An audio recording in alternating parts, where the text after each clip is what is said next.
Hey, freaks, it's Wednesday, May 28th, 2025. Coming up on the program today, a drunk man argues with a sound clip that he thinks is a real person. Plus, the To Catch a Predator porn parody absolutely no one asked for. America's favorite Inbreds done did blew up their trailer. And hiring a hitman to take care of your bitchy-ass daughter.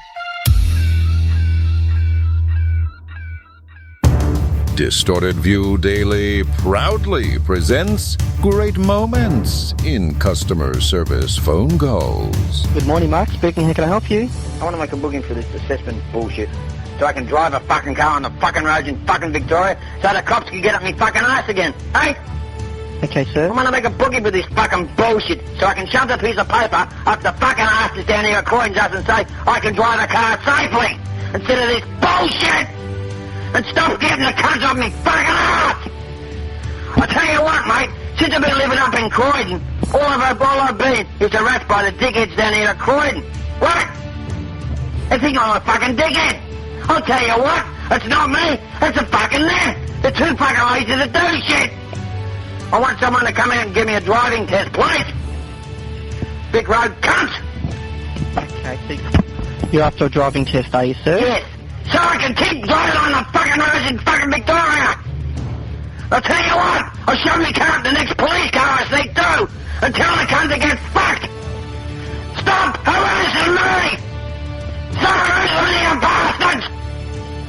I tell you medical review boys to get fucked too. Cunt. Come on. Make a booking, you cunt. Fucking arsehole.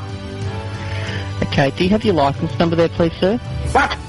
Do you have a license number there? 2511911 fucking 8. I've had it since 1980. I've been alright. But since I've been living out in Croydon, I got a problem with these cunts in Croydon pissing me off. Because they think I'm a fucking dickhead. I'm fucking not. I drive alright. Fucking assholes. Get on me back. Cunt. It's Distorted View Daily with Tim Henson. Crystal meth loosens up your butthole. And I love the aftertaste of semen in my mouth. Christian now fears his flatulence. Why does man have to have such a sweet rectum? The vagina is full of AIDS. Yes! Tim Henson back here with you for your Wednesday episode of TV. I have a great one for you. I ran across some of my new favorite bullshit online ads. I've seen this tactic used probably 6 or 7 times in the last week. We all know at this point that the cost of just about everything is going up due to these tariffs. Walmart has come out and said, look, we're going to be passing the cost on to customers. Mattel, Best Buy, Ford, Subaru, they've all issued statements saying, look, we're going to have to raise prices. It's just the way things are. That's economics. The one sector of the economy that seems to be doing great, though, are those sketchy fly-by-night online retailers. You know, like those weird specialty shops that only sell one very specific item, like steampunk doorbells or rugs that look like roadkill.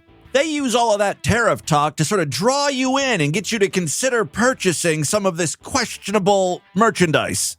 Stuff that may or may not actually exist. Half the time you go to these websites and you're like, I'm pretty sure all of these product shots are AI generated. Anyway, the ad I keep seeing like on Instagram and Facebook and stuff, it goes like this. It's like a text post, right? It's like, tough talk time. We were looking at the books and the tariffs are destroying our business. Today, I got on a call with our entire team and told them we have 2 options. 1, we can just go ahead and shut down the business. Or 2, we could have a massive 40% off sale on everything. Shop now for crazy low prices on lamps, wall lights, and chandeliers. And yeah, like everyone loves to hear the word sale and 40% off. But who are these idiots who aren't thinking rationally? Like, okay, we've got a business here and they're considering shutting down because of the tariffs. They can no longer afford to manufacture and or import their products from China. So their big solution is to cut prices, which will result in them having to order more product from China. You see what I'm saying here? It's fucking ridiculous. I mean, maybe it works out for them. I don't know. What the hell do I know about running a business? I'm barely hanging on over here. Maybe they make up for all the losses in volume. Anyway, if I were you guys and I saw these advertisements, I would just stay away. Which reminds me, Trump's tariffs are absolutely killing this podcast. So this week only, we're having a massive Sideshow membership deal. Things must be really bad because I never do shit like this. And yes, they are. Let my financial ruin be your ticket to huge savings. Save up to almost 17% on monthly and yearly memberships. Grab a monthly Distorted View Sideshow membership for only $7.50 a month or a yearly for $80. It's a great time to sign up, and I'll tell you why. In addition to the normal full-length Sideshow exclusive episodes we do throughout the week, I'm also posting mini shows that I call bonus segments. These are anywhere from 10 to 20 minutes in length. Again, completely Sideshow exclusive. For more information, check out distortedview.com. You'll see the link to sign up and take advantage of this amazing offer. Sign up. Tell your friends and family to sign up. It's a very rare mid-year Sideshow deal, and it won't last long. All right, before we get into some audio, which of course I do have for you, some people on the voicemail segment yesterday were asking about my mom, how she was doing. And I said, I'll talk about it on Wednesday's show so we can all, I don't have to say it twice on a Sideshow exclusive episode and then a show for everyone. So, for a while, as you guys know, my mom has not been feeling well. Turns out she is pregnant. I don't think that's right. No, that's what the doctor said. You are with child. Ashtabula has some very good doctors. This is how they deal with all female patients. Like any woman that goes to the hospital complaining of something, their go-to is, oh, well, you're pregnant. There's nothing wrong with you. You're just being a hysterical female. Now spread your legs wide open. Let me get a couple of fingers in there. We'll see how far along you are. If I can get my whole hand inside of you up to my wrist, you're in the first trimester. If I can't get past the knuckles, you got about 3 months left. And if I feel the baby's forehead with the tip of my finger, it's about time for you to give birth. The Ashtabula Hospital doesn't even really have delivery rooms. They just send the woman out to a wooded area in the back of the hospital where the pregnant woman leans up against a stump and shits out the fetus. Then the mother is instructed to pick up the baby by the scruff of its neck like a cat. The mother actually holds the baby in her mouth and then dunks it in a nearby stream to wash off all the goo and placenta and shit. That's how we do natal care in the boo. Hell, you can shove anything up the rectum. That is not where babies come from, Mom. Education is also not a huge priority in Northeast Ohio. Anyway, again, I'm down here in Cincinnati, so I'm just getting bits and pieces of the story. My mom went to the emergency room not too long ago. The reason why she went to the emergency room is because my sister called her, and my mom sounded awful. She's like, hello. And my sister's like, how you doing, Mom? And Mom's like, not good. It's something I just don't feel right. It's my throat. It's just still something's wrong with my throat. And, my sister said, oh, my God, she sounded really awful. So among the other questions my sister was peppering my mom with, she asked, are you having trouble breathing or catching your breath? I can't remember what she said. And my mom was like, yeah. So my sister was freaking out, right? And then was like, okay, we're going to take care of this. We're going to go to the emergency room. So she picked her up and took her to the hospital. Keep in mind, I've been telling you guys about these issues my mom has been having for a long time. I went up to Ashtabula a couple weeks ago. I've been fighting with the hospital, the doctor, myself, talking to the nurse. I finally got a hold of the nurse, after playing phone tag for a long time. Well, it just, when you call the doctor's office, it just goes to voicemail. But anyway, she called me back at some point. This was before my mom went to the emergency room. And, she's just, everyone's acting very nonchalant, laissez-faire about the whole thing. And I'm like, look, something's wrong with my mom and her fucking throat. I know your little test that you gave her came back okay, but there's still something wrong with her. So what's the next step? Her next appointment is until August. That's not going to work. You need to put her on some sort of medication or more tests or something. And the nurse said, okay, well, I don't know. I'll have the doctor call you. And of course, the doctor never called me. And then this happens, right? Where my mom has to go to the emergency room.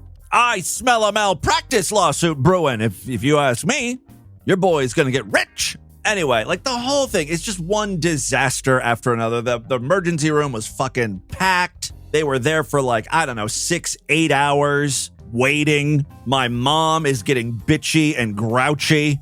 They take her back to one room and then bring her back to the waiting room. She's screaming at nurses. How long do I have to wait around here?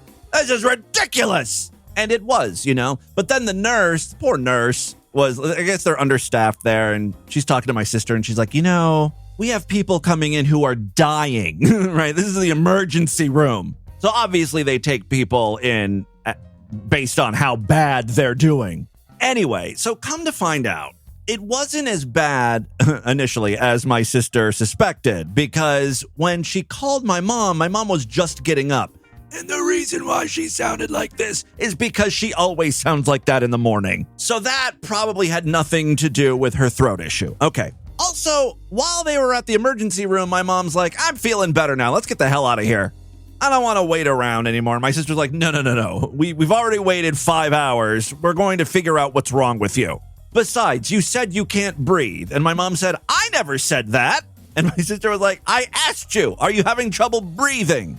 And my mom's like, I don't remember you saying that. It's just one of these things where my mom kind of just like goes along with whatever people are saying. I think it has something to do with her going deaf, maybe. We're going to have to get her hearing checked. I know that's what I would do rather than just keep asking people, what? Huh? What did you say? I'll just agree with people. Yeah. Sounds good. Mm-hmm. Ultimately, I'm glad they went to the emergency room to get some sort of answer as to what's wrong with mom. They did a scan, and there's a mass on her thyroid. Could be a couple of things from okay to not great, but it's too soon to tell. And what's crazy is the emergency room didn't do a biopsy. They're like, we're going to refer you to this specialist, and he will do the biopsy. They didn't schedule it, though. They're like, you got to, it's Memorial Day weekend or whatever. So, you call on Tuesday. It just seems like, if it's potentially like I can't, you would just order the biopsy or just do the biopsy. I understand if the emergency room is busy, but it's good to catch these things as early as fucking possible, right? And, it just keeps getting worse. Like today, finally, they're able to schedule the appointment, and it's not going to be until next Thursday. Not this Thursday, next Thursday for a biopsy, for a mass growing on something where a mass should not be growing, the thyroid. There's just like no sense of urgency. And unfortunately, there's like no other real options when you're, living in a fucking shithole like Ashtabula. I mean, you can travel an hour away to Cleveland or something, which honestly is what they should be doing. I just don't know enough of the details, right? Like, I don't know, maybe it's a small mass and they're like, a week or two waiting is fine. Or if they're literally just being assholes, they're like, oh, you're an 80-some-year-old woman. You're going to die soon anyway. No need to rush working on you, saving you. You know what I mean? Like, I don't know I don't know what anyone is thinking. That fucking hospital. So, like, it's kind of in my siblings' hand, my older siblings who are, like, there in Ashtabula. But I am definitely on call. Like, I'm ready to head up there if need be. But we'll see what happens. I haven't really talked to my mom since I wanted her to rest. And, it takes her a long time to get to the phone anyway. So whenever I leave a message, I'm like, you don't have to call me back. You don't have to race to the phone. I'll give you a call again. Just hope you're doing okay. If you want, you can call me. I really am just sort of relying on my sister. And, after the whole emergency room situation, they went out to eat at Arby's because she was feeling better. So I'm like, okay, well, she's not on her deathbed. she should be after eating Arby's. That might put her in an early grave. But she is okay right now. Again, I just, I want further answers. I want to know exactly what's going on. That is the Patty Henson update. For those of you that have been listening to her throughout the years, I know some of you guys are probably like, why are you talking so much about your mom? Well, she was, she's been featured a lot here on the podcast. A lot of freaks consider her to be, part of the show. So that's why they know her. All right. Listen, I've got a bunch of audio to share with you today. We're going to kick things off with a submission in the Discord. Cirrhosis of Liver writes, Timmy Boo, I've got some amazing audio for you. Meet Ethan Ralph, host of the Kill Stream. He streams from a shack located in the middle of Mexico where he hides to avoid paying child support to 2 separate baby mamas. Because he is a retarded redneck fuck-up, many streams involve him downing liquor and or popping pills, thus turning his kill stream into what his fans/detractors call the pill stream. That's where he derails his show into a twilight zone of slurring and hollering semi-coherently. In the clip Cirrhosis of Liver sends today, he says, in a desperate bid for more donations, this guy turned on the ability for Super Chats to automatically play YouTube links. However, due to his drugged-up stupor, he confused a text-to-speech donation that played an audio clip from some self-help guru as an actual person, and then began arguing and hollering at them for nearly 10 minutes straight. All right, again, so the host, Ethan Raub, is about to have a conversation with someone who is not really there. How much money do you need to come on? Right now, I think he's berating his audience for not donating more money, although he's reached his goal. He wanted $250. He made $436, which is 174%, but he's still looking for more. Like, I'm dead serious. Like, what does it take? Like, I feel like, after listening to these live streamers begging for money, I need to get way more aggressive with my audience. All I do is talk about the sideshow every day. Hey, sign up for the sideshow right now. SuperFreakSideshow.com. I need to start calling you freaks out by name. What the hell is wrong with you? Seriously. I know who's listening to this show. Tommy Richardson. I got your IP address. Fork over some cash. Become a sideshow member, asshole. And I like Swan. I'm not gonna trash her. If she can't do it, she can't do it. Yeah, I guess he was wanting someone in the chat name by the name of Swan Kelly to donate money. Swan Kelly writes, "I can't. Sorry." Okay. I'm not gonna be. They're. Hey, Swan didn't donate, but someone else just did. Begging works. By the way, you can just tell by his voice, he's completely out of it. He's been drinking or popping pills or something. Numero uno Josh Denny fan sent $1 on Rumble. Take a shot and put Kanye on a loop. Let's get this party started. Fuck you, nigger. All right, well, that was a bit of an overreaction. Viewer just wanted to hear a little Heil Hitler. Almost immediately, another donation comes in, this time for $10. Jared Taylor sent $10. Don't be a celibacy. On the screen, the word is celibacy. I think it's like a combination of pussy and celibate. Don't be a celibacy. You say it in your news, Chiron. Kai Trump turns 18 years old. She did. Celibate, really? You need one more kid to be above your personal white replacement. I have 2 white children. Fuck you. How many white children do you have, motherfucker? How many white fucking children do you have, motherfucker? So that's the text-to-speech portion. According to an article on this guy, Ralph's political views are alt-right.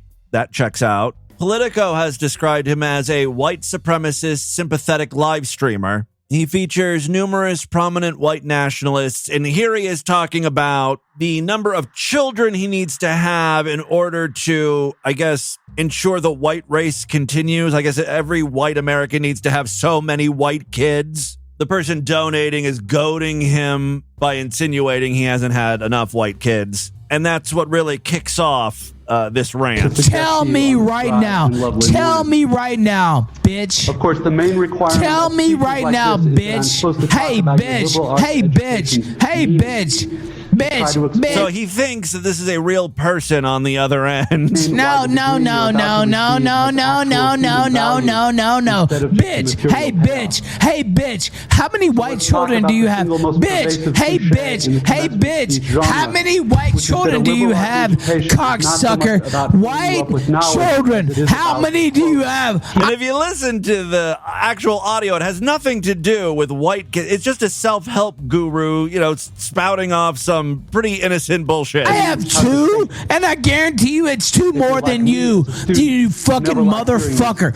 Tell me how many white children you fucking have, motherfucker. Tell me right now, piece of shit, cocksucking son of a bitch.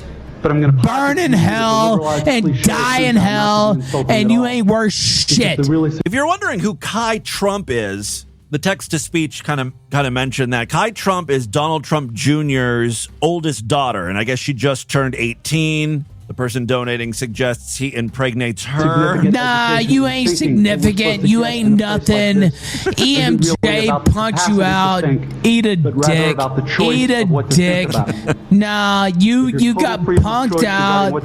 No, tell me how many white children do you have? He's having a whole conversation. He actually thinks the self-help guru clip is having a conversation with him, but he's not listening to one single word. And water and to bracket for just how many white children do you The self-help guru is talking about water. You have of the totally it's important to keep hydrated. No, how many white babies do you have?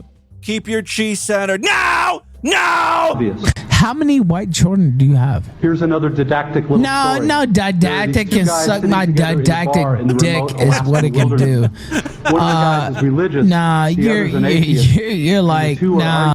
He sounds exactly like that crazy guy on the phone talking about interdimensionality. No, in 85 punk brain. No, you are a super dweeb. I never said that.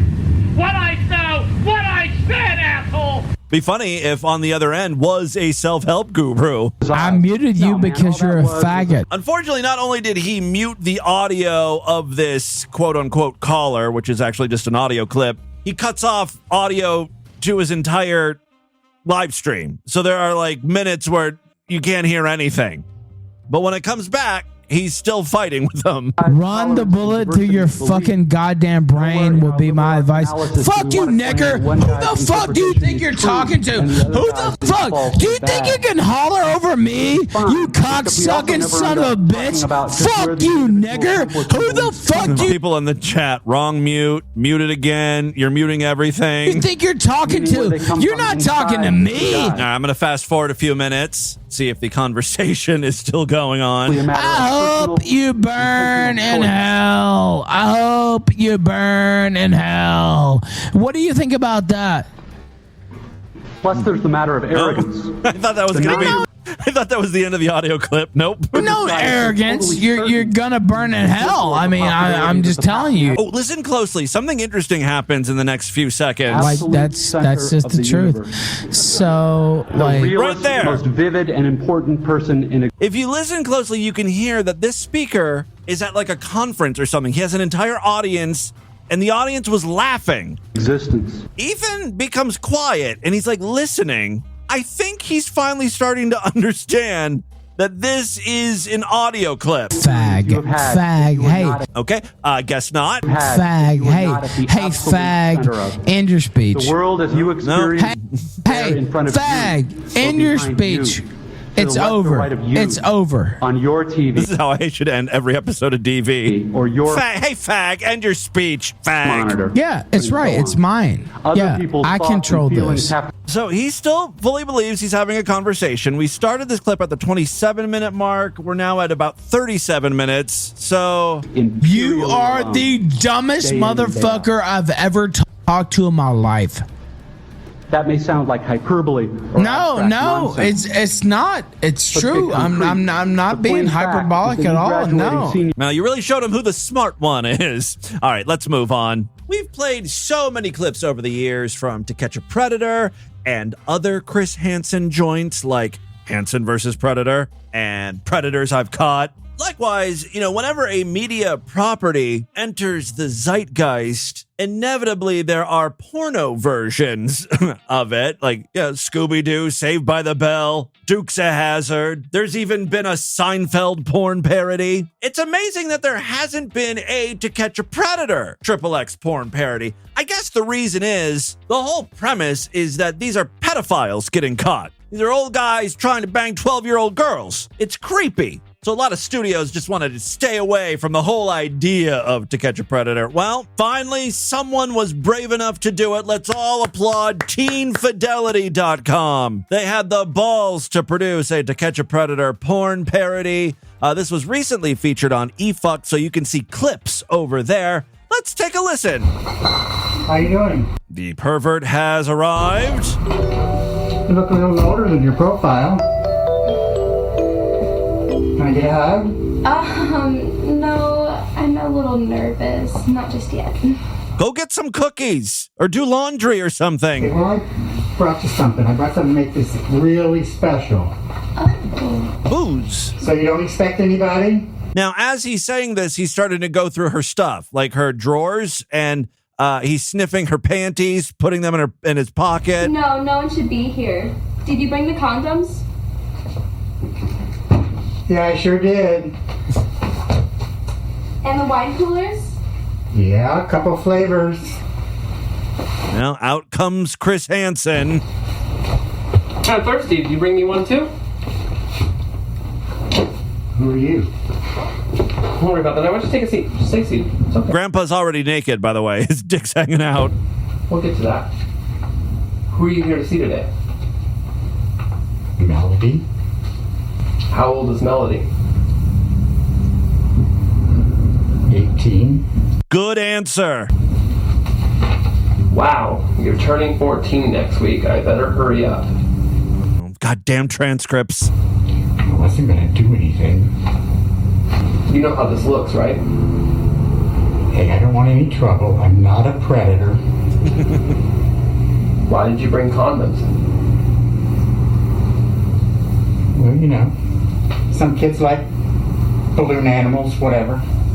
These are better answers than are normally given by the predators. Yeah, I was going to make balloon animals for her. This guy knows how to pred. Provide alcohol to a minor? No, sometimes I just get thirsty and I carry it around with me. Don't worry, the buzz will make it so you can't feel as much. Just who are you? I'm Cody Steele. I'm here with KNVZ, and we're doing a report on old men who prey on young girls. I don't want to be losing my job and get that camera out of my face. Okay. No, not at all? You're not here for, not here for Melody anymore? No. All right, so, you know, the old man goes outside and he gets arrested. You can hear the cop sounds. But, you know, this is a porno, so where is the sex? Oh my god, you guys, that was awesome. Yeah. Oh, I'm so relieved that he's finally getting what he deserves. You know this old man's gonna do a lot of jail time because of you. You may even die in there. So the guy talking was the camera operator in this sting operation. I don't know why he's trying to make the girl feel bad. I mean, why were you even sending the pictures of your feet in the first place? It's just feet. You know, you're a little slut anyway, and no one's gonna believe your little story. Wait, now I'm confused. In this video, we all know the actress who is playing this girl is of legal age, but in the video, is she supposed to be a 14-year-old girl who sent feet pictures to an old man? All right, the guy just called her a slut, and now she's getting down on her knees. And that's... Damn, dude has a ginormous dick.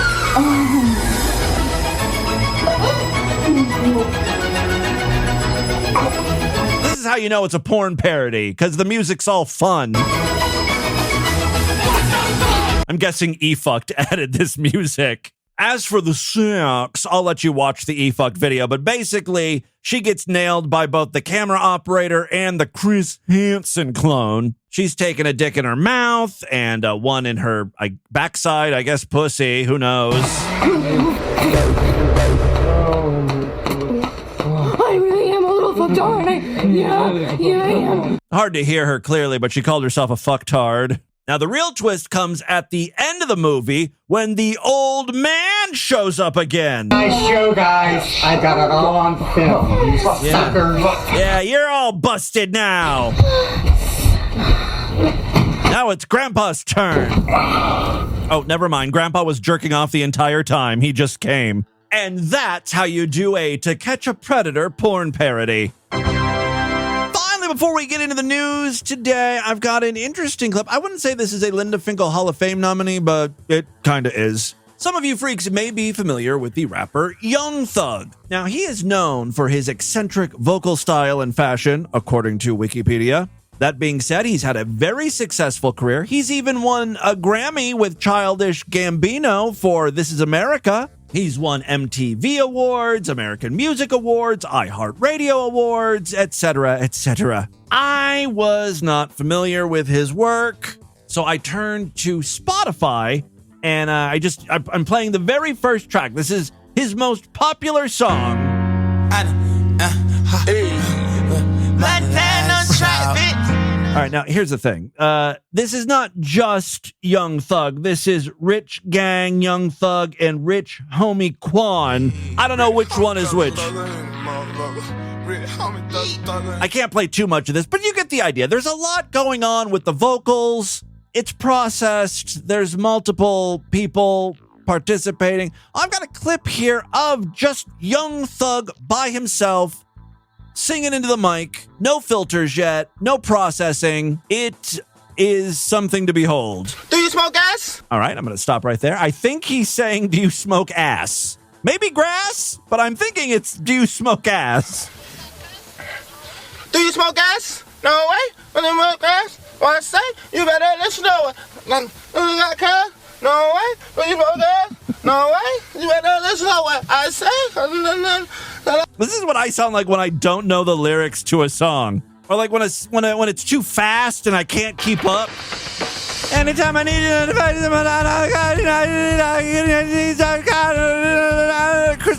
chicken cherry cola. It's no different than what this guy's doing. Listen to what I say. My name is Castle.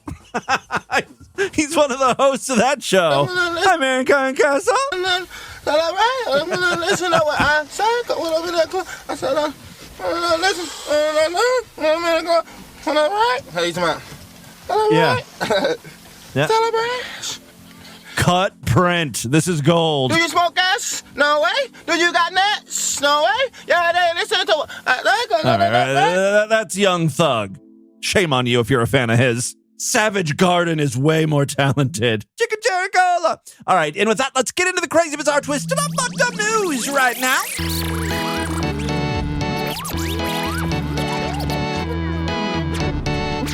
All right, we talked a little bit about the sideshow earlier in the podcast. Now is a great time to sign up. Go to distortedview.com. Become a member now. Support the show.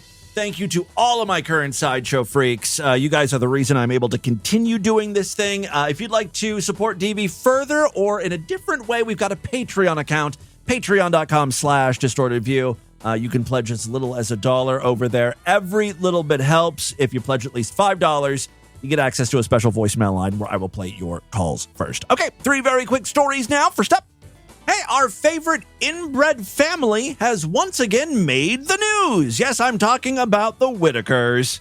A deeply isolated family from rural West Virginia continues to spark widespread fascination thanks to a series of online documentaries highlighting their daily existence.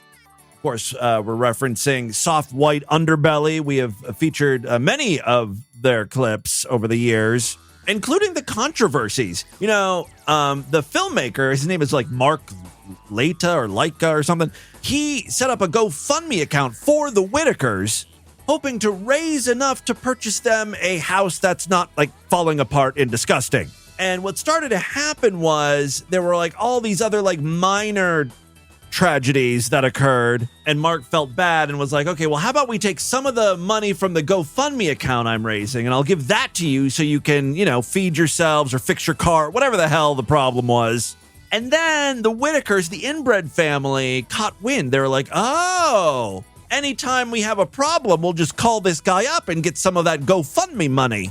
So the GoFundMe account is constantly being depleted. It culminated in a hoax death. Someone from the family called this filmmaker and was like, we need money for the funeral. Except that person did not die.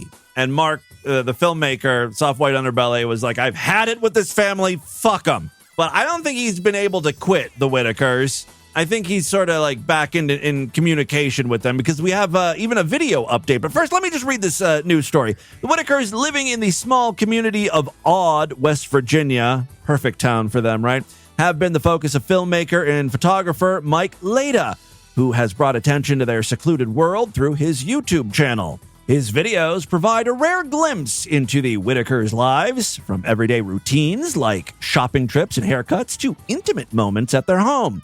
One clip, Breakfast with the Whitakers, posted in 2022, has garnered over 6.7 million views and remains one of the most popular entries on his channel. In the footage, some family members communicate using grunts. You know, that dude is severely inbred. I'm talking about Ray, who's a sweetheart. Right? He does sounds like that. Offering viewers a striking window into their interactions and domestic setup. Several members appear to suffer from both mental and physical challenges. The filmmaker has stated in the past that he suspects a history of inbreeding may have been a contributing factor. The family's living conditions are visibly poor. Their home is shown in disrepair, cluttered with a porch strewn with debris, old furniture, and boxes. Footage from inside reveals a filthy bathroom, though the household seems to have no shortage of food, as their freezers are reportedly packed. According to Leda, the Whitakers confirmed their parents were double first cousins. You know, with inbred this severe, I would have thought it was like sons and mothers fucking and having kids, or daddies and their daughter. You know what I mean? Like that's some hardcore inbreeding. Double first cousins? That's barely inbreeding. Who hasn't fucked their cousin, right? It's a rite of passage for anyone in West Virginia. Prominent family members include siblings Betty, Ray, and Lorraine, as well as cousin Timmy and an unnamed sister. She literally does not have a name. She's so messed up in the head, we just thought, why even bother give her a name? She's barely a human. I mean, I'm sure she has a name. I'm just being stupid. Although Leda first encountered the Whitakers back in 2004, he didn't begin sharing video footage publicly until 2020. Since then, he's published over a dozen videos, pulling back the curtain on a family that has spent decades largely unknown to the outside world. Now, it's been a while since we talked about the Whitakers. What's new in their life? Well, unfortunately, there is a new GoFundMe account that has been set up. Once again, you know, the dude who runs Soft White Underbelly is undertaking this. Mark Leda is the organizer. They've raised $8,385 so far. Now, what is the reason for this particular GoFundMe? Well, the poor Whitakers lost their mobile home. It blew up. It caught on fire or something. According to the GoFundMe account, Soft White Underbelly is coordinating this GoFundMe campaign to help the Whitakers replace their mobile home that was lost in a fire. Costs include clearing the remains of the burnt home, moving a new mobile home, and furnishing the new house. I don't know who lives in the mobile home, because this isn't the same thing as the fucking shack where they're always being filmed, right? Where the family lives. This is like just another mobile home on the property. I'm guessing some of the family members lived there at some point. A couple of months ago, Soft White Underbelly traveled to Odd, West Virginia to survey the damage. I guess he was looking to get the whole story of what happened. And here's a little bit from that. I mean, of all people to give a tour of the wreckage, it's going to be Ray. Ray can't talk. What happened here, Ray? Very descriptive, thanks. That's painted a complete picture for me. Look at this. Everything is burnt. Everything is burnt. I think that's Ray agreeing with what's being said. Okay, he eventually talks to Lorraine. She can form sentences, right? She can talk like a human being. What happened here? Huh? What happened across the street here? I don't know. We was all over the house cooking that night now. You guys... Jay, Nelson was both over there. We don't know what happened now. Was anybody in the house? Huh? Was anybody in the house? No, Larry was all over here. Huh. I'm not going to play this whole video. It's like 50 minutes long, but in the comments, people are like, Mark is asking, he keeps asking questions because he knows something is up. Doesn't sound like these people are being 100% truthful. They know something about this fire. Around this time, Lorraine is going out to feed the chickens because, of course, there's a chicken coop. And you heard the dogs barking. As she's like opening the coop to throw the chicken feed in, one of the little dogs, a little chihuahua, gets through, and it's just like mass pandemonium. It makes a beeline for one of the chickens, starts attacking it.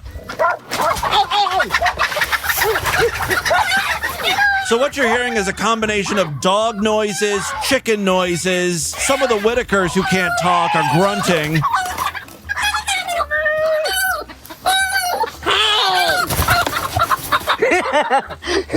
And Timmy Whitaker is laughing at the whole thing. Like, this is hilarious.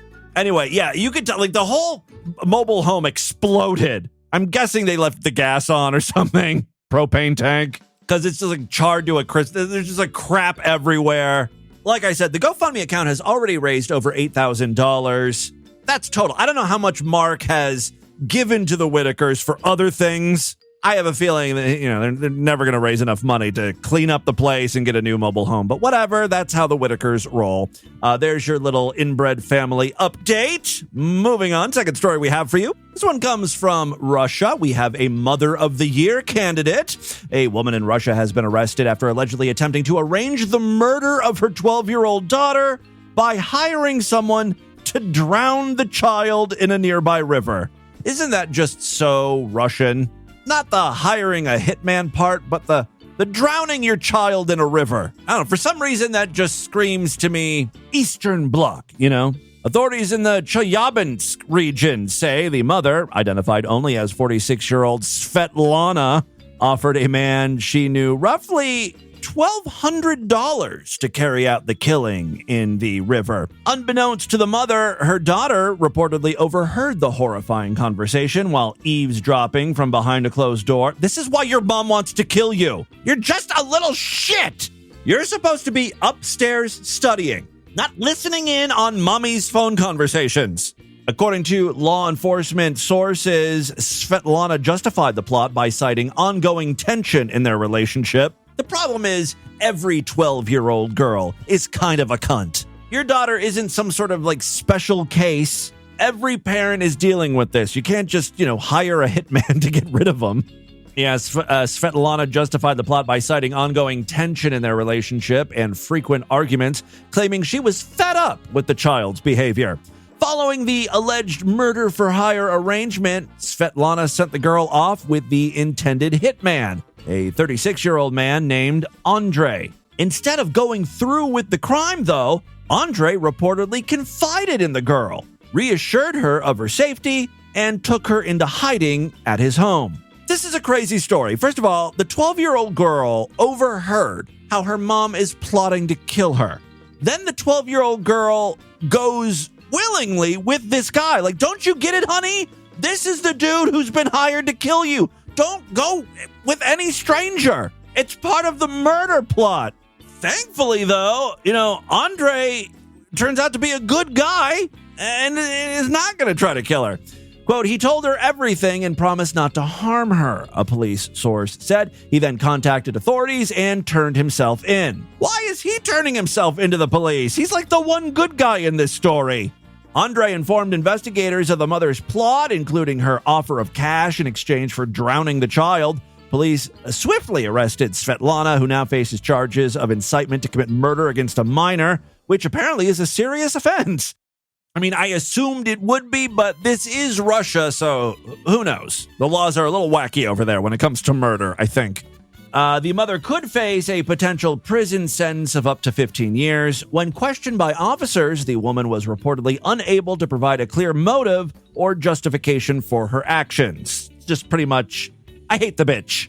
The 12-year-old girl's driving me fucking insane. The 12-year-old has since been placed into protective custody alongside two of her siblings, aged 17 and 6. Svetlana is also the mother of an 18-year-old girl.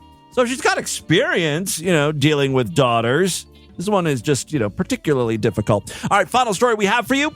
We got one from my neck of the woods here, Ohio. A 24-year-old Venezuelan national has been arrested in Ohio after allegedly posing as a teenager to enroll at a local high school. When a Venezuelan male tries to pull this stunt, he's arrested. When Drew Barrymore does it, it's endearing. That's a rom-com situation right there. Fucking double standard. It's racist and sexist. This 24-year-old was probably just in love with one of the teachers. I hope to God this guy's name is Jose, because then we can call him Jose Grosse. Right? It's a lot of never been kissed references in this news story. If you've never seen the movie, you were not a 17-year-old girl in 1999, or just any gay man. Honestly, even back in 1999, the film was just problematic. The whole plot has some legal and ethical issues, and it's only gotten worse. But anyway, it's highly recommended if you like Drew Barrymore films. Back to the story here. Anthony Labrador Sierra, odd name, was taken into custody by Perrysburg Township Police on May 19th following a traffic stop on I-75. He faces a felony forgery charge and is being held at the Wood County Jail on a $50,000 bond. Officials say Labrador posed as a 16-year-old under the name Anthony Labrador to gain entry into Perrysburg schools. In a letter to parents, Superintendent Tom Hosler described the situation as a highly unusual and deceptive case that involved multiple agencies at the local, state, and federal levels. I need to know why. Why was he doing this? Apparently, Labrador first contacted the school district in November 2023, claiming he had been trafficked from Venezuela and was seeking enrollment as an unaccompanied minor. He provided what appeared to be legit documents, including a Venezuelan birth certificate that showed his birth date as December 2nd, 2007, along with a social security number, Ohio driver's license, and proof of temporary protected status through the U.S. immigration authorities. Police say that during the enrollment process, Labrador connected with a local family known for hosting foreign exchange students. In March 2024, he moved in with them, and by May, they were granted temporary legal guardianship. That arrangement became permanent later that year. Well, the scheme all began to unravel on May 14th of this year when a woman claiming to be the mother of Labrador's child contacted his guardians. She presented evidence showing he was actually 24 years old, including photographs and a valid Ohio driver's license listing his real date of birth as March 27th, 2001. Dun, dun, dun. Authorities confirmed that Labrador had overstayed his visa, which expired in 2023. U.S. Border Patrol officials were also informed of the situation. So it sounds like he wasn't trying to fuck underage girls. This also wasn't a rom-com situation where he was in love with one of the teachers. He simply wanted to stay in America after his visa expired. So the best way to do it was to pretend to be a teenager and enroll in public school. Okay, they put a lot of effort into these schemes, you know? Why not just go through the proper channels at that point? Seems like it might be easier. Labrador appeared before a judge in Wood County where he entered a not guilty plea. Bold strategy. The judge ordered that he have no contact with the school or the family that had taken him in. Should he post bond, Labrador will be required to wear an ankle monitor and remain at least 2 miles away from both the school and the home. ICE has been notified and intends to take him into custody. Oh yeah, he's done. You're gone. You're out of here. The school district, meanwhile, emphasized the importance of its collaboration with the local law enforcement, which helped bring the matter to light. So there you go. That's what's happening in your world today, freaks. Let's do a couple voicemails and get the hell out of here. Love to hear from you. And of course, there are many ways to contact the show. Show at distortedview.com. I'm all over social media at distortedview on Twitter and Instagram, facebook.com/distortedviewshow. Let's check in with a few patrons, and we'll also do some regular voicemails as well. It's Emma. I know that you're big on like soda cans and stuff. Yes. Have you ever seen the Coca-Cola mixed with Jack Daniels? If not, I will send a can to the P.O. Box. Have I seen that? Is it a can? Honestly, I don't think I knew about this. I guess you can buy like Jack and Coke, like official Jack Daniels Jack and Coke cans. Huh, no, I didn't know about that. Thank you very much for the information. The grocery store this week, last week, because of Memorial Day, they were having a special where you buy 2 and you get 3 free, like 12 packs. Of course, 12 packs now are like $10 each, so it's kind of a racket, but whatever. I ended up getting some of the special 7-Up, Endless Summer. I finally also tried 7-Up Tropical. I wanted to try it in just a 20-ounce bottle. I could not find it. I've been looking for it for the past, 6 months or so. I finally gave up. I'm like, I'm going to use one of my free 12 packs and get this fucking 7-Up Tropical shit. And it is shit. I took one sip and I was like, oh, I hate it. I'm not drinking this. Lord Douche is mad at me. He knew this was going to happen, but I had to try it, you know? So I absolutely hate that. For those of you who were big fans of Dr. Pepper's creamy coconut, which I was, I absolutely love it. I think it's one of the best sodas I've ever had. I know it's very divisive. Some people absolutely hate it. Someone said it tastes like sunscreen or suntan lotion or something. It's like, first of all, you don't even know what suntan lotion tastes like. The only reason you say that is because it's got that coconut smell, because it's coconut. You don't like coconut, just say you don't like coconut, you know. So I absolutely love it. It's coming back in the next few weeks. I think I've been hoarding a 12-pack from last year because I love it so much. So I'm going to finish that up and wait for the new stuff to come. So there's your soda news for the week of May 26th or whatever. All right, let's do another call here. Hey, Timmy Boo, LBF here. Glad you enjoyed your gifts. So the follow-up voicemail to that was me paddling her. I also 3D print paddles, and I was punishing her. Oh, this is Little Baby Faggot. I'm sorry. For some reason, I didn't recognize your voice. LBF, among other things, printed out some anal beads for me. For the typo on the door sign, which I will be correcting and sending out here soon. But okay. The problem is the next day her appendix went out. So I guess I beat her appendix right halfway out of her. Shit. And she ended up having to have emergency surgery. They caught it right before it ruptured. Oh, so good. It was bad, but it was definitely could have been worse. Yeah, you don't want it to rupture. And she's back on her way to making a full recovery now. Hey, nice. She's having a little bit of trouble with the staples. She ended up having to use staples to close her up. They did it laparoscopically, but it's a whole mess. At any rate, it's trying to keep the wife in her place, and I ended up blowing out her appendix, I guess. So that really backfired on me, man. Now I had to take care of her and help her and stuff. It's really weird. But on the plus side, now I know a dishwasher can blow out an appendix. So that's always a good information to have. I'm sure she's loving your comedy right about now. Just kidding. I do actually love my wife. I did actually thank her, though, but that she loves that stuff, so who am I to judge? At any rate. Learning a little more about LBF's relationship. So, yeah, that's what's been going on, and I'm glad you like the stuff, and hopefully my wife will recover so I can get back to just doing 3D printing instead of helping her out all the time. Yeah, it's a real pain having responsibilities, being in a relationship like that, right? I hear you. Let's do one more call, and then we'll call it a day. Yes, go. What the fuck is going on? Play! Play! Play! What is going on? Hello? Having some problems here. Is the internet down? Sometimes the internet goes down here. Let me turn off Wi-Fi. Go through the Ethernet. Wired. There we go. Hey, Timmy Boo. I willed it into playing.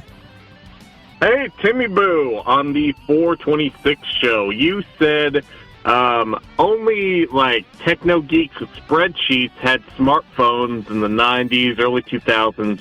Timmy Boo, you fucked up.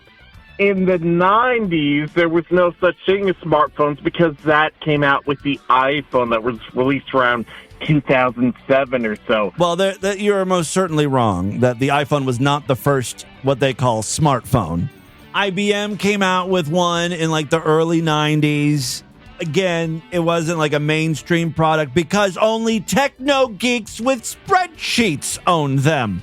Now, turning my attention to Wikipedia and stuff, because I'm not going to rattle off, I don't know all this stuff off the top of my head. I'm not some sort of know-it-all. But apparently, the term smartphone was first issued by Ericsson, which was a manufacturer of smartphones, in 1997 for the phone, the GS88. Also, before the iPhone, there were Blackberries, and then, Palm had their thing. So there were plenty of smartphones before the iPhone. Tim, your lifeblood is dumping shit on the internet. You should know better. All right, I love you, Boo. Fuck you. I'm still giving you sideshow money, even if you have dementia. You're stupid. All right, you don't think I know what I'm talking about? My mind is a steel trap. You're the idiot. You're the fucktard. You're the dunce. Shame, shame, shame on you. All right, that is all the time we have on this edition of the show. want you guys to email me, show@distortedview.com. Distortedview.com is our official website. Voicemail line for you, 206-666-4463. That's 206-660. Oh, God, is it? Oh, God. Do you smoke gas? No way.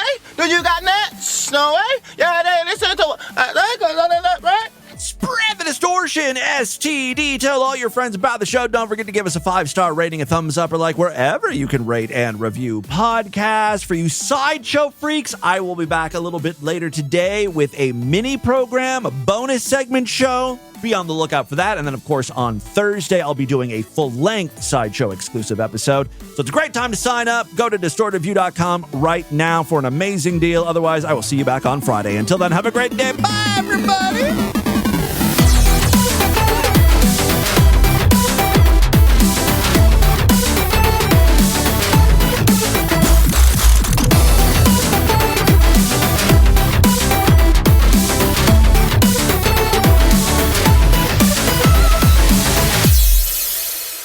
Bubble tape. It's 6 feet of bubble gum for you, not them.